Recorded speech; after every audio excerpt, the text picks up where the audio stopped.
Salut à vous les amis. Avez-vous remarqué que certains occidentaux ont une drôle de façon de voir le monde? En effet, quand ils font leur guerre, c'est toujours pour le bien du monde. Quand ils ont une opinion, elle est internationale. Quand ils s'expriment, ils le font au nom de la communauté internationale. Quant à leurs valeurs, elles doivent être universelles.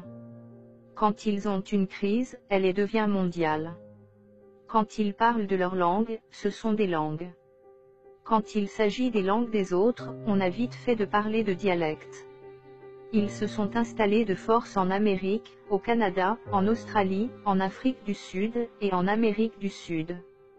Paradoxalement, ce sont les gens les plus intransigeants, dès qu'il s'agit de migration. Quand ils viennent chez nous, ils disent être expatriés. Mais quand c'est nous qui allons chez eux, nous devenons des immigrés. Quand leur visa est expiré, ils disent être en situation irrégulière. Dès que la même chose nous arrive, nous devenons des sans-papiers. Quand ils résistent à un oppresseur, ce sont des résistants. Si nous faisons la même chose, nous devenons des maquisards. Quand ils font la guerre à des peuples pour leur voler leur pétrole, ça s'appelle installer la démocratie. Quand ces peuples répondent à leur agression, ça devient du terrorisme. Quand ils se baptisent à l'église, ils appellent ça communier avec Dieu. Mais quand nous faisons nos rites ancestraux, ça devient de la superstition.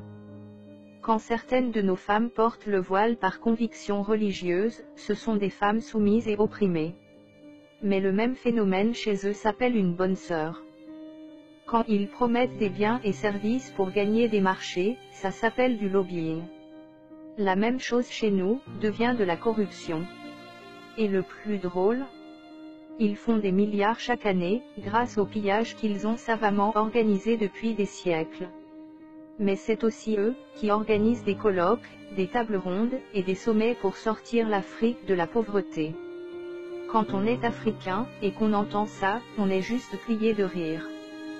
D'où le syndrome du ricanement permanent, au risque de passer pour un sauvage.